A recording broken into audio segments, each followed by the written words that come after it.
Isang magandang buhay at mapagpalang araw mga kagulay. Welcome po uli sa ating tag price update ng mga sariwang gulay na dumadaksa araw-araw. Dito lang po yan sa ating Kabanatuan Vegetable Trading Center, Palengke ng Sangitan. Muli po, samahan niyo po ako mag-price tag ng mga sariwang gulay na dumadating dito sa ating bagsakan para meron po tayong idea basihan sa mga presyo na ating pong magagamit once na tayo ay nangalakal o mamili ng mga gulay dito po sa ating bagsakan. Unahin po natin sa ating pagtatag price ang ating siling labuyo. Ang siling labuyo po ay nasa 30 hanggang 35 pesos po ang asking price isang kilo. Medyo mababa po. Sa atin naman pong siling panigang ay nasa 15 hanggang 20 pesos po ang isang kilo. Sa atin naman pong talong ay nasa 15, 20, 25 pesos po ang isang kilo. At yung ating pong daw ng sili, yung tingala po, 80 pesos per kilo. Yung siling damonyo naman po ay nasa 50 hanggang 60 pesos per kilo. Sa upo po natin, nasa 150 hanggang 200 po ang isang bundle. Sa ating sitaw naman po ay nasa 70 hanggang 80 pesos po ang isang big piece o isang tali. Yung ating papaya po ay nasa 25 pesos po ang isang kilo.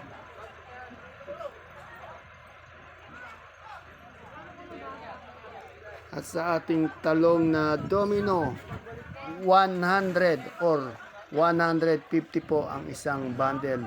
10 pesos to 15 pesos isang kilo. Yung ating pong supiyang kalabasa naman po ay nasa 16, 17, 18 pesos po ang isang kilo.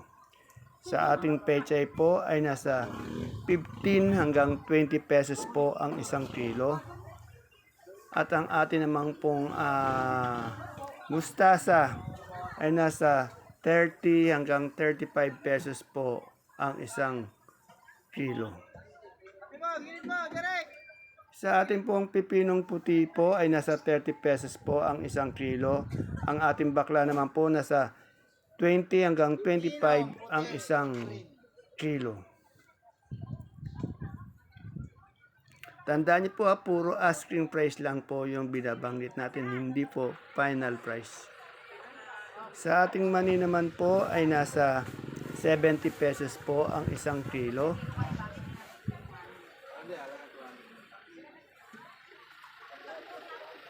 At yung ating luya, yung maganda po, quality, merong 100 hanggang 90 pesos po ang isang kilo.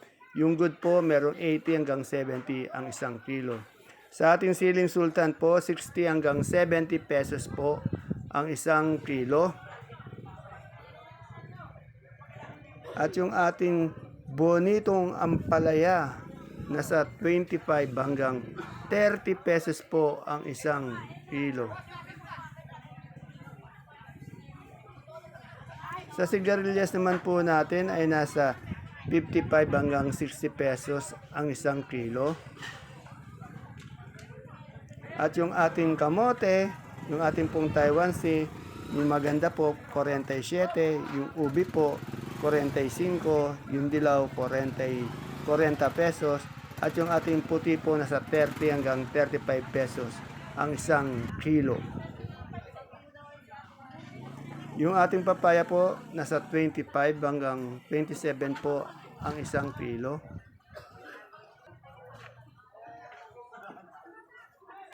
At yung ating patolang kinis po ay nasa 25 pesos ang isang kilo.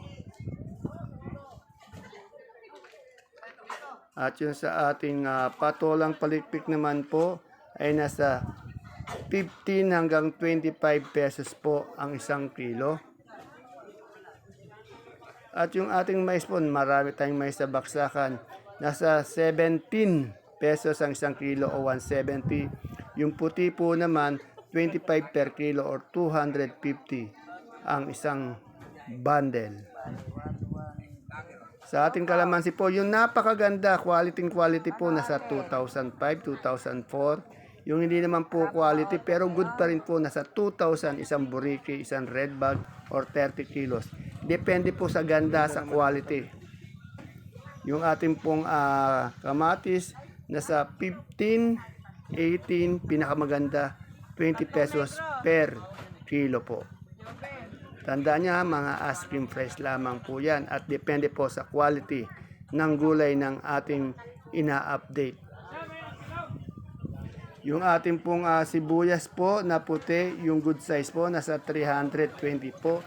Isang sako, bali 10 kilos po yan. At yung ating namang pong good size na pula, nasa 380 po ang isang sako or 10 kilos din. Sa super white po natin, 520 po ang isang sako. At yung sa ating kanso naman po, 430 po ang isang bundle or 5 kilos. Lahat ng bawang natin na 5 kilos po yan. Ha?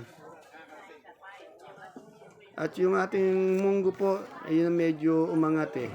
Yung munggo labo po natin, nasa 3,400 po ang isang sako or 25 kilo. Yung kislap naman po, yung kintab na tinatawag nila, ay nasa 2,200 po ang isang sako. Ayan po, magagandang pipino po. Meron pong 30, yung maganda daw, nasa 35 pesos per kilo. Tandaan niyo po marami po tayong pinag-update yan, kaya iba-iba yung asking price. Yung ating pong okra, meron po siyang 30, meron siyang 40, 50 pesos per kilo.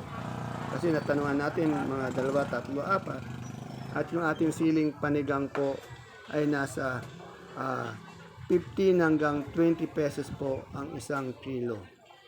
Yan po yung Taiwan natin, napakababa po. 30 to 35 pesos po ang isang kilo o 350 isang bundle. Yang ating bonitong ampalaya, 25 hanggang 30 pesos po per kilo. Tandaan nyo puro asking price lamang yan. Depende po sa quality o ganda ng gulay. Yung ating pong ampalaya, yung maganda po, nasa 60 pesos hanggang 65 pesos per kilo. May mga good naman po nasa 50, nasa 55 pesos per kilo. At yung ating supremang kalabasa po, yung malaki po, 21. Yung medium po, nasa 20 pesos. Yung small po, 18 pesos. Yung pinakamalit po, nasa 15 pesos po per kilo. Yung ating pong singkamas po, yung ginagawang lumpia, ay nasa 35 pesos po per kilo. Yung kinakain po, minimerienda, nasa 120 po, isang big piece o isang tali. Sa ating pong labanos, nasa 400 po ang isang bundle ng ating labanos sa ating bagsakan ngayon. Yung ating repolyo, meron pong 150 po isang bundle. At meron din naman po tayong pechay bag. Ayan, yung ating carrots po, nasa 1,200. Meron din 1,300 isang bundle. Yung ating pong patatas naman po, yung XL po, 43 pesos per kilo. 430 isang bundle. Yung small, 330 po isang bundle. Yung large po, 380 po. Sa sayote po natin, 250 po ang isang bundle. Pechay po natin pechay bagyo, 200 po isang bundle. Yung celery naman po natin nasa 80, isang kilo. Yung ating pong alugbati po ay nasa 350 po ang isang bundle ng ating alugbati. Yan po sa ating mga gabi po, yung galyang natin na puti, nasa 33 hanggang 35 pesos ang isang kilo. Yung pula naman po, nasa 30 hanggang 35 pesos ang isang kilo. Yung sinibuyas, 65 pesos isang kilo. Bali po kasi napagtanungan ko nito, 2-3 pwesto. Yung ating pong pipinong bakla, nasa 180 hanggang 200 po ang isang bundle o 18 hanggang 20 pesos ang isang kilo. Dahil 10 kilo po yan. Sophia po natin, katulad sinabi ko, 16, 17, 18 ang isang kilo ng ating Sophia kalabasa. Yung upo po natin, meron po tayong magandang upo na sa 200 po ang isang bundle. Meron din po namang 150 po ang isang bundle. Yan pong sili nating dahon, yung tingala nga po, nasa 80 pesos per kilo. Yung siling damonya po, meron pong 50, may 60, pero hindi kagandahan po, meron 40 pesos po per kilo. Sa ating talbos ng kamote, 6 pesos lang po ang isang kilo. Yung ating saluyot, 15 pesos po ang isang kilo. Yan po yung kamatis po natin, no? Meron po 15, 18, 20 pesos po ang isang kilo. Yung pinakamaganda niya po, 20 pesos po. Depende po talaga sa klase, sa ganda ng gulay. Yung ating sitaw po, meron po tayong 70 hanggang 80 pesos ang isang big fish o isang tali. Yan, yung ampalaya natin, nasa 60, 65 pesos. Meron din pong 50, 55 pesos. Yung pinakamaganda, nasa 60, 65. Yung hagot po natin, no, meron po tayong 30 pesos po isang isang big fish. Yung ating sigarilyas, meron po tayong 55 hanggang 60 pesos po ang isang kilo. Yan po, magaganda yung upo. Kaya lang, mura nga po. Katulad ng sinabi ko, yung asking price, 15 to 20 pesos ang kilo. Natatawaran pa po yung pag tumawad yung ating mamimili. Napakainit po sa ating bagsakan, kaya magdadala po tayo ng payong. Pananggalang natin sa init. At siyempre po, huwag natin kalimutan magdala ng tubig o mineral water na lang. Panlaban po sa dehydration, sa sobrang init. At maganda nga po magdala tayo ng face mask dahil alikabok sa ating baksakan. Sa lahat ng lugar naman po, napakatindi ng init.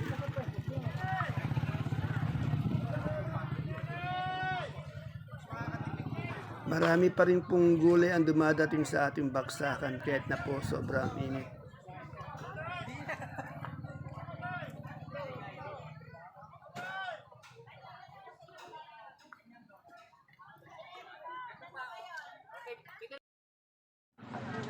Ayan po mga kagulay, mga kapalengke, ang ating pinaka-latest tag price update ng mga sariwang gulay na dumadaksa o dumadating araw-araw dito sa ating bagsakan sa palengke ng sangitan. Please don't forget to subscribe to our channel Dan TV Mr. Palengke para po sa inyong araw-araw na pag-update. See you po again tomorrow for our next tag price update. Bye-bye.